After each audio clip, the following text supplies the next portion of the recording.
Alright, hello citizens of the Nigelverse. It is Nigel here once again, and this is going to be another reaction video. This is by Tap Out Corner. This is wrestlers who downgrade their finishers. Now, I did watch a little bit of this before I decided to do a reaction to it, and he did mention the Big Show going from the chokeslam to the WMD, and yeah, I agree, that's definitely a finisher downgrade. So we're gonna see what other wrestlers downgrade their finishers. Now, the nature of the wrestling business is all about evolution, right? It's all about improving. But sometimes you accidentally devolve. There are plenty of wrestlers who had fantastic finishers.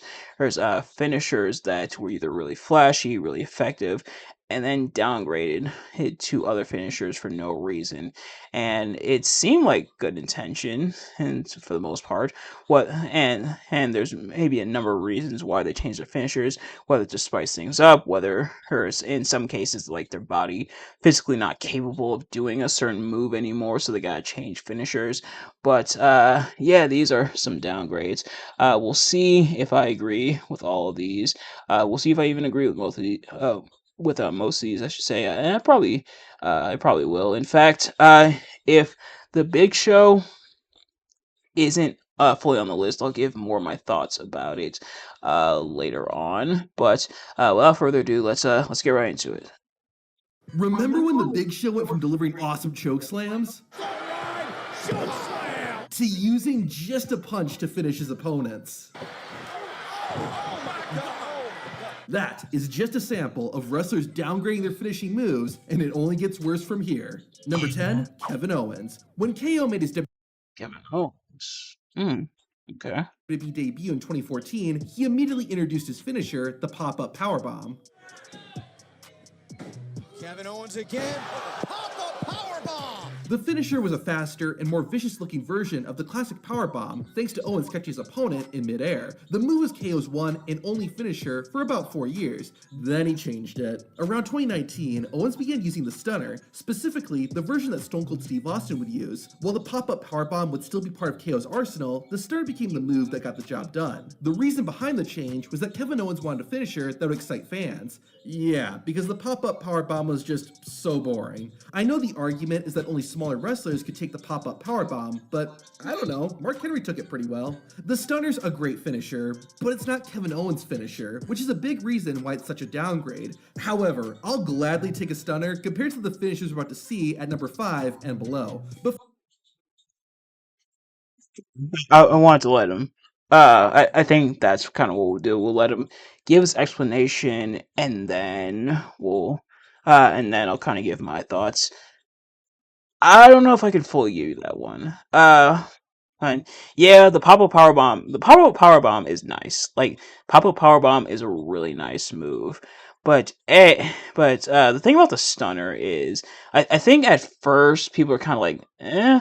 But I feel like as time has gone on, I feel like the finisher is more stuck with Kevin Owens. It definitely also pops the crowd, but I'd also have a couple things to keep in mind. Kevin Owens does a pretty good stunner, or he actually does a pretty decent stunner. And B, Stone Cold Steve Austin actually like kind of gave his blessing for Kevin Owens to do the move, and I guess it also he'll like see with an asterisk. I guess it kind of pays off in an unexpected way once Kevin Owens and Stone Cold faced off at WrestleMania 38.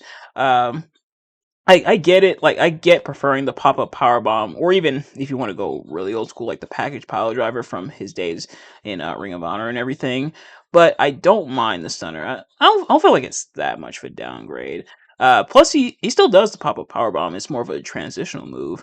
But also, worth mentioning, man, I miss Kevin Owens. I hope he comes back soon. Before that, though, number 9, The Undertaker. Now don't worry, I'm not talking about the Tombstone Piledriver, the Chokeslam, or even the Last Ride. Those finishers were all great. The finisher I'm talking about is one you might not even remember. In the early 2000s, the Dead Man turned heel. This wasn't The Undertaker's first time playing the villain, but one of the issues was that fans still usually cheered him. I mean, he is The Undertaker. To combat this, the Phenom decided to change up his moveset. The new finisher Undertaker adapted was the TCB, taking care of business. The finisher was a standing dragon sleeper that that the Phenom used to force his opponent to submit. It's not the worst finisher ever, but compare this to finishing moves Undertaker used before and tell me the TCB isn't a downgrade. I get why he did it, but come on, this guy has killed people, sacrificed a woman, and thrown a man off a 20-foot structure. There's no way fans are booing the Undertaker just for using a less flashy finisher. Number 8, What Austin Theory's on here? Ooh, okay. Uh, I do not remember that being well, probably because wasn't really. Yeah, I was alive, but I was like one, and I thought the TCB was the DDT that he did, unless the move transitioned over to, or the move name transitioned over to that move. But yeah, using a Dragon Sleeper as your finisher again, you kind of get the point. Like, it's to not pop the crowd, but at the same time, just a Dragon Sleeper that is kind of lame. And like. I don't know. It probably work with like uh, if it was like what's the best way I can describe it? If it was a different person, or if it was like an even bigger person, which you're not gonna find too many people bigger than the Undertaker. You can't think of too many people. Well, a decent amount, but I think maybe it might have worked a bit better. But yeah, using that as a new finisher, I don't know. Now Undertaker has adopted a submission finisher. He would eventually use the Hell's Gate. In later years, around like 2008 or so. I think I prefer that one, the Hell's Gate. That's like the triangle choke.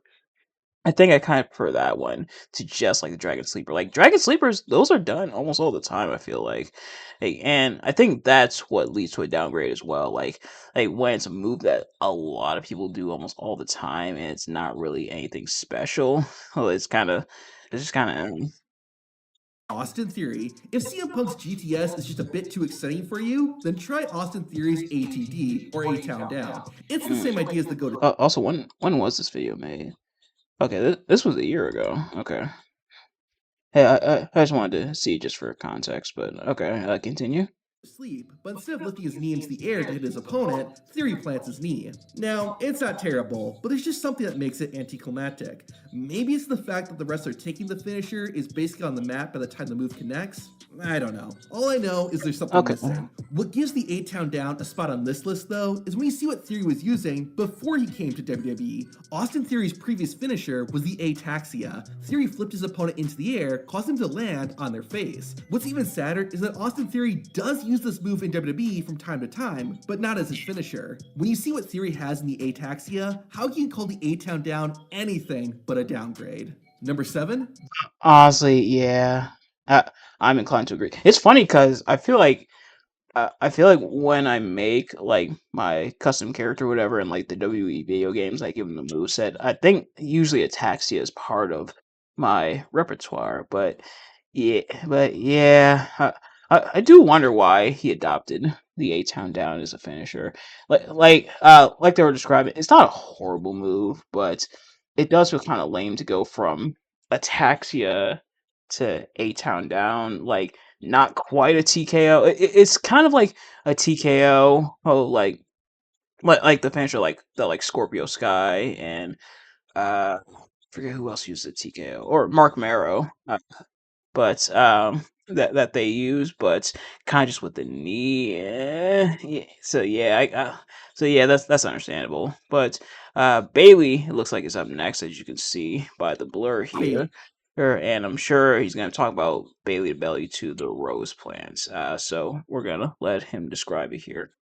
I honestly don't know how it's possible to go from a bad finisher to an even worse one, but wrestlers find a way. So when Bayley started her WWE career, she was the most huggable woman in sports entertainment. As such, her finisher was a belly-to-belly suplex, or the Bailey to belly. The reason being, because it looked like she was giving her opponent a hug.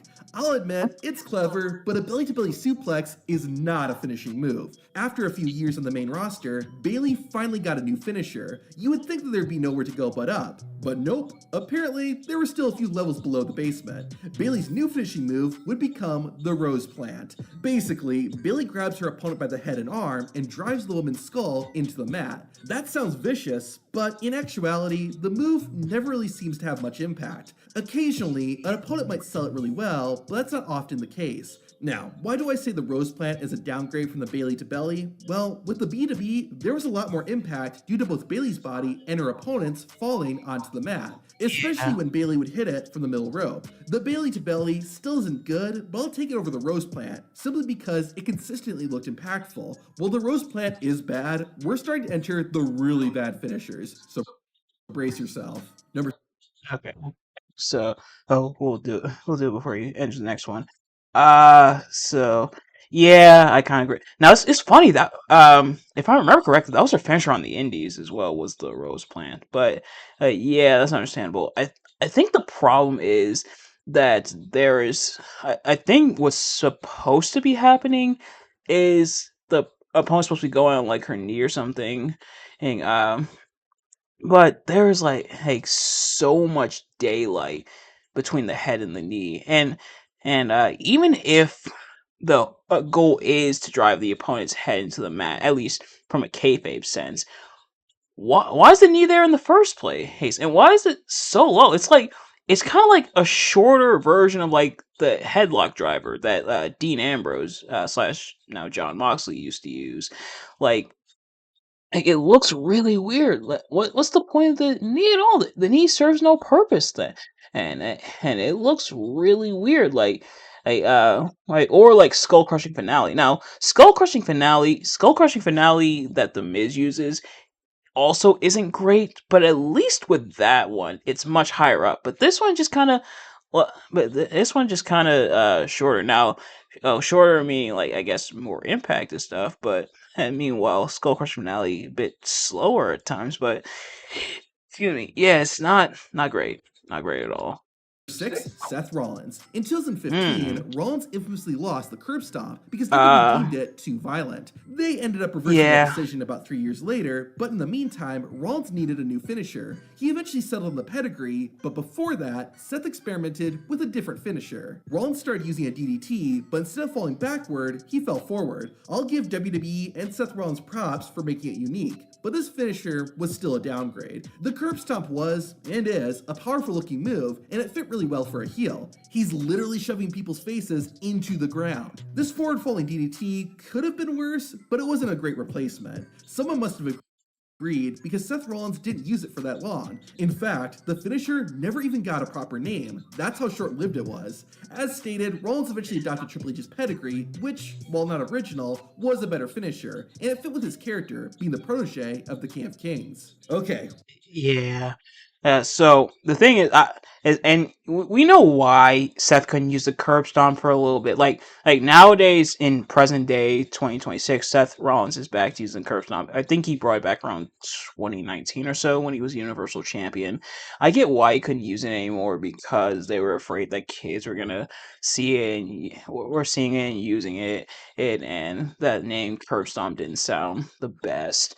Um but that finisher, or I feel like someone else used that finisher. I think is that Juice Robinson's finisher. I want to say Juice Robinson uses that move, but I think Vance Archer, well now Lance Archer, but back when he was Vance Archer in WWE, I want to say he used it as well. But yeah, that is not a great finisher. Honestly, the pedigree wasn't the best either, but it makes sense, even though Rollins' pedigree didn't really look the best. But I guess if you want to get around the stop, and there was that time period, that small time period, like right after he beat Triple H at WrestleMania 33, where Seth started using like the ripcord knee. He that it's kind of but yeah. I guess props for experimenting though. Like if you gotta get rid of if you gotta get rid of the curb stomp, I think having like a new move, but the move has to look good though. Oh, and I guess the pedigree was as best as we were gonna get, but I feel like Rollins definitely could have come up with something much better than that. But yeah, that DDT move, that wasn't it. We're halfway through. Now we're getting into the really bad finishers, so there's no Oh. turning back. Number 5, Luchasaurus, aka Kill Switch. Mm. Don't think that AEW wasn't exempt from this video. One of Luchasaurus' standout abilities was that, despite his size, he could still move around pretty well. That Lucha in his name wasn't just to be cute. His chokeslam and saying moonsault finisher wasn't unique, but it was a good 1-2 combo. But I would argue the Tombstone Facebuster, or Tombstone Age, was even better. It had a clever name, and it was just a devastating and unique move. Well, that all got thrown out once Luchasaurus joined Christian Cage and became a heel. Instead of all those moves, Luchasaurus started using a lariat to the back of the head as his finisher. Like with The Undertaker, I'm sure the reason for the less flashy finisher is that Luchasaurus, or Killswitch as he's known now, is to avoid having people cheer for him. However, the finisher just looks kind of lame. It looks like a clothesline, but instead of chopping someone's throat, he's just giving them a hard pat on the back. JBL had a similar finisher, the clothesline from hell, but that looks devastating. And on top of that, JBL was a heel for most of his career. All I'm saying is, I get that fans aren't supposed to cheer for Lucha Killsaurus Switch, but did his finisher have to be downgraded this much? Number 4, You do not remember that being Luchasaurus slash Killswitch. Well, now he's back to Luchasaurus. I don't remember that being his finisher at all. If anything, I remember his finisher being either the chokeslam, like he still used the chokeslam, just not with the flip, or like the I think it was called the Extinction event, where he was like on the shoulder and then he did like the and I'm like, yeah, but I don't remember the clotheslines to the back of the head being a finisher. And like he was describing, if it was like JBL's, I think also what makes JBL's like clothesline from hell look like devastating slash scary is first of all JBL's frame and size, which Luchasaurus also has, but also how much velocity he got on it. Like JBL bouncing off the rope and then just wow, just it's like almost taking his opponent's head off. That's how you do a clothesline. Uh but yeah, that clothesline to the back of the head as a finisher, it feels like a signature or like a transition move. I wouldn't be upset at that, like a move setting up for another move, but for that to be a finisher? Yeah, no. But John Cena's up next. I already know. I already know what one they're going to be talking about, so I'll let him describe it. John Cena. Now, I'm not talking about John Cena's submission finisher, the STF. Formerly known as the STFU, the STF can actually be a pretty sick move. However, the way John Cena performs it is pretty bad. More to be a finisher, It's also worth the I just STF. want to point Formerly something known out. as the STFU, That particular STFU right there is probably the best STFU John Cena locked in his entire career. So here, no offense, Mr. Cena. the STF can actually be a pretty sick move. However, the way Yeah, John see, Cena that one performs looks it actually is pretty devastating. bad. More times than not, it looked like John Cena was squeezing his opponent's head with the sides of his Okay, that one arms, doesn't look too rather bad than either. choking them out. While I do think the STF was a downgrade from the Attitude Adjustment, there is one finisher that was much worse. Which one is that? The Lightning Fist. Back when a lot of hardcore fans hated John Cena, the wrestling community nicknamed Cena's signature moves the 5 Moves of Doom. Eventually, John Cena got in on the joke and said he would debut a 6th move. What was that 6th move? The Lightning Fist. Cena would cross his arms and then smack his opponent with the back of his fist. Now, this move would be lower on the list, but it's clear that it's supposed to be a joke. It would be kind of like saying Santino Morella's Cobra is a bad finisher. Technically, yes, but it's supposed to be humorous. However, just because something's supposed to be funny doesn't mean it is. After a few matches, John Cena retired the Lightning Fist, and it's not hard to see why. Number 3, I want to say, uh, if I'm getting my timeline correctly, which feel free to correct me in the comments if I'm not.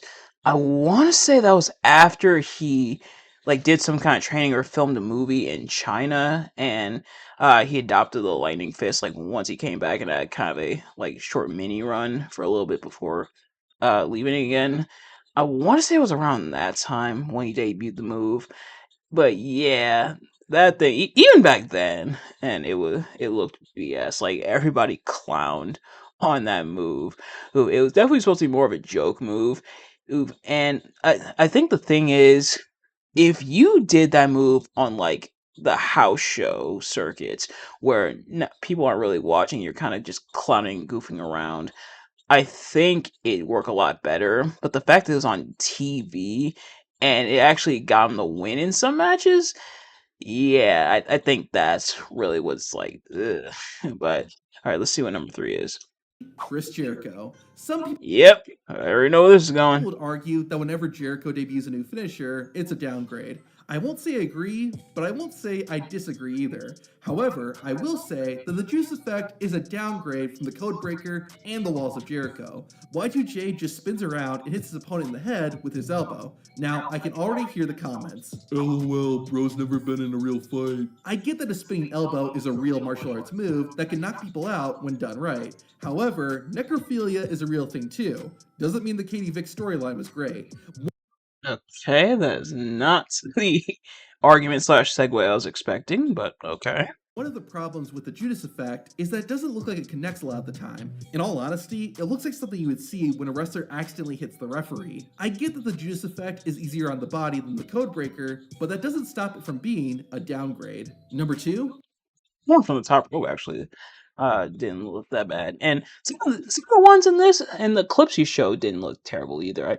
I think it also comes down to who sells it, but, but yeah, the Juice Effect, like it definitely doesn't help. Like he was describing, it doesn't help that Jericho does it in slow motion so often. Um, I think if it was a bigger person, or if it looked more impactful, or if it was more impactful, it still wouldn't be a great finisher, but it'd be leagues better. Such as, like, for example, Andrade's like fake out kick into the elbow is way better than the Juice Effect, and I've seen people make that comparison before.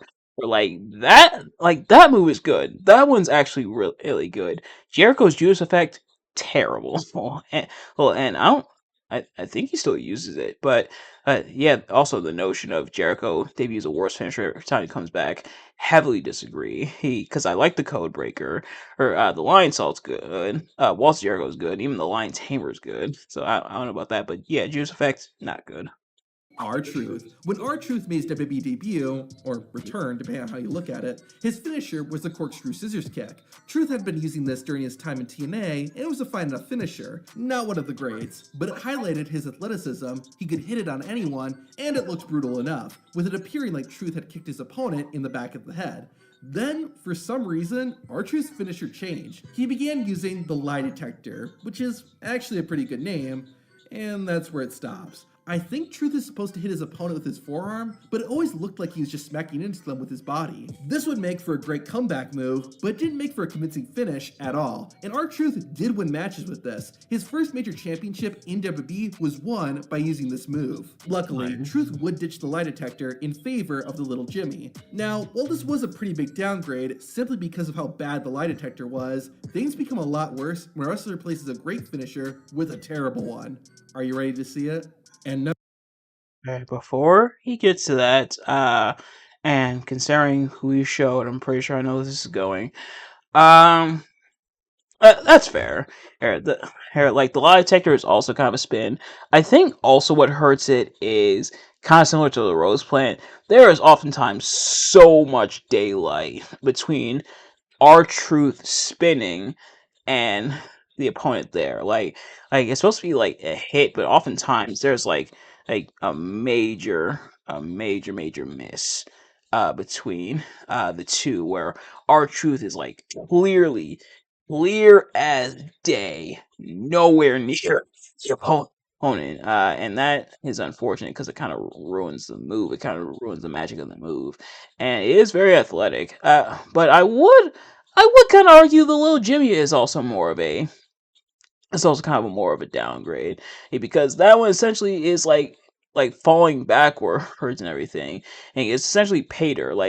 It doesn't help that I think Shelton Benjamin and MVP for a time. I think MVP even still uses it as a finisher when he does wrestle. That is, I think they also use that as a finisher. So you got like three different people using the same finisher, but I imagine we're gonna see what number 1 is. number 1, Sasha Banks, Yep. aka Mercedes Moné. Submission finishers can be hit or miss. There are some awesome ones like the ankle lock And there are some bad ones, like John Cena's previously mentioned STF. Sasha Banks' bank statement falls into the awesome category. Sasha made the move vicious by really pulling on her opponent. Also, the knees to the back and the roll through made the bank statement that much more brutal. What really sold it though was seeing Sasha bend her opponent's body. Kind of like the walls of Jericho, seeing Banks yank her opponent's head back is what helped make it look so painful. As far Yeah. as submission finishers go, I would say the bank statement is in the top 10, maybe even the top 5. Now after Sasha Wow. Banks' abrupt exit from WWE, she not only changed her name to Mercedes Moné, but also changed her finisher. This new move is called the Moneymaker.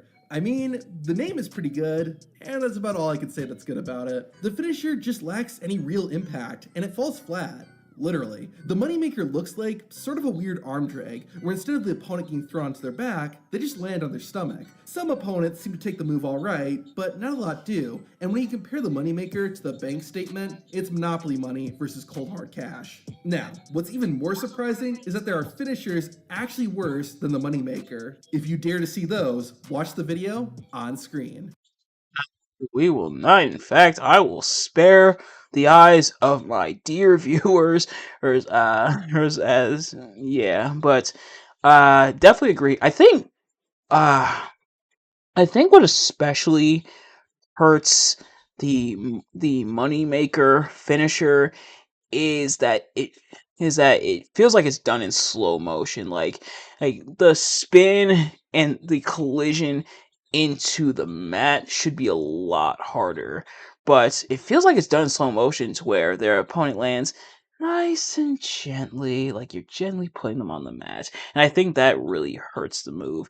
And I think that boils down to two things. For starters, kind of the awkward angle that has done at and then the payoff not working, but also I think it's because of Mercedes' small frame. Like if this was someone bigger, the move probably wouldn't be great, but it'd be a lot better of a move.